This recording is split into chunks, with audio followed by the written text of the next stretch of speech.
Good morning, CU SoCal. It's Sunday, March 29th. Wanted to share a few words of encouragement to you this morning. Two of my favorite authors are Jon Gordon and John Maxwell, and they've been sharing quite a bit lately on fear and faith.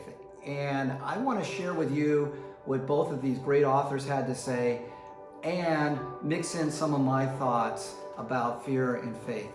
So what do fear and faith both have in common?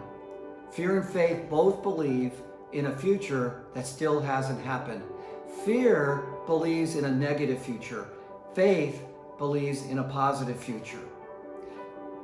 Look, there was an old Indian chief that sat down with his grandson and shared with him the tale of two wolves. And he shared with his grandson that within all of us there are two wolves. One is an evil wolf and one is a good wolf. The grandson looked up at his grandfather and he said, "Which wolf will win?"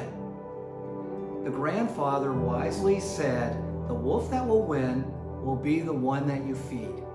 I am asking all of us to feed our faith, not to feed our fears. Look, all of us have fears. I have fears. The fears are going to continue. But we need to feed our faith and not our fears. That's one way to overcome many of our fears. And in the next 2 to 3 weeks, I sincerely believe that many of our challenges are going to increase and that many of us are going to have new fears. They're going to be health fears, they're going to be financial fears, they're going to be relational fears. While you're facing those fears, feed your faith. Within all of us, there are at least two emotions. One, there's negative emotions, and two, there's positive emotions. Feed your positive emotions. And when there's suffering in the next 2 to 3 weeks, remember that suffering will not destroy your faith, it will refine it. I strongly believe that as a country, as a credit union, we're being refined and it's our time to shine. And during the time that we're being refined, let's feed our faith. Let me ask you a question. When you think about all of the positive events in your life, where there's been transformation, for example, what happened? My guess is that for most of these events, and I know it's true for me, that those positive changes, those transformational events, came on the heels of adversity. In 1985, I was fired from the California Credit Union League, and that led me to lead a small credit union in the Riverside area, which eventually and ultimately led me to CU SoCal. During that time of adversity in 1985, I couldn't have imagined that I would have been so blessed to ultimately end up at CU SoCal. So during these times of adversity, remember, it's a time to grow. It's a time to think about the opportunities, and especially it's a time to think positively and to feed our faith. Many of you may know this, some of you may not know this, that during the Great Depression, both the Empire State Building and the Golden Gate Bridge were built. So during a time of adversity, these two structures were built. Many great things are built during times of adversity. What are you going to build? What are we going to build at CU SoCal?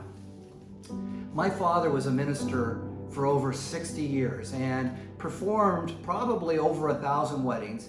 And during each and every wedding, at least to my knowledge, he made the following statement: "A bell is not a bell until it's been rung.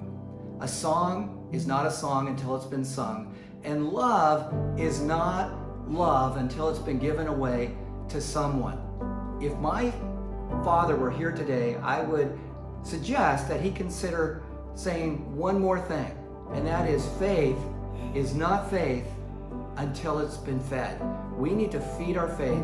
We need to feed our faith by thinking about the positives. So what should you do? How can you feed your faith? Well, first of all, you can do what Jon Gordon suggests. When you get up each and every morning, rise and shine, don't rise and whine. Not like drinking wine, the attitude, the whining. Rise and shine, don't rise and whine. And after you get up, start thinking about some of the things that you're grateful for in life. It's easy, really easy to come up with 5 to 10 things that you're grateful for.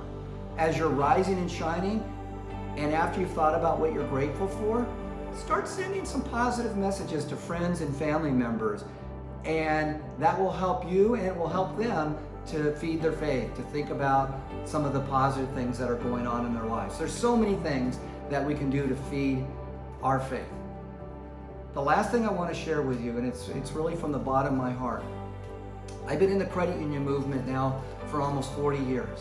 Never, ever have I been more excited about building better lives, especially for our team members. What's occurred in the last few weeks has moved me emotionally unlike any other time in my career. And during this time of suffering for some of us, we are refining ourselves and we are transforming. And what I really am excited about is some of the programs we're already talking about for some of our team members during this time of adversity as a result of the coronavirus. We're talking, for example, about allowing more and more team members to telecommute long term. We're talking about new loan programs. We're thinking about the positives. We're feeding our faith. So as you face some fears these coming weeks, and it's gonna be a more challenging time than I think the last couple of weeks, feed your faith and not your fears. Thank you so much for what you do for CU SoCal, and I'll chat with you next Sunday.